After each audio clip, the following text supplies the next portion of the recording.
নমস্কার বন্ধুরা, আমি অপর্ণা। আজকে একটি কেকের রেসিপি আপনাদের সাথে শেয়ার করছি। দেখুন, একটি বাটিতে কিছু পরিমাণ দুধ নেওয়া হয়েছে, তাতে এক বাটি সুজি 10 মিনিটের জন্য ভিজিয়ে রাখা হয়েছিল। তারপরে খানিকটা ময়দা, খুবই কম অল্প পরিমাণে ময়দা, সামান্য নুন দিয়ে ব্যাটারটা গুলিয়ে নেওয়া হয়।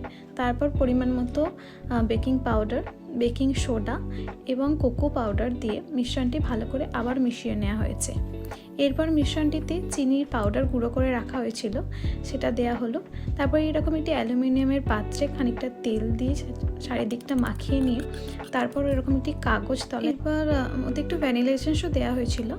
এরপর মিশ্রণটি এইভাবে একটি পাত্রের মধ্যে কিছুটা বালি গরম করে ভালো করে হিট হলে তারপরে মিশ্রণটি এইভাবে বসিয়ে দিতে হবে। তারপর হয়েছে কিনা একটি কাঠের সাহায্যে দেখতে হবে। দেখুন কত সুন্দর হয়েছে, আপনারাও বাড়িতে চেষ্টা করতে পারেন। খুব সফট হয়েছিল।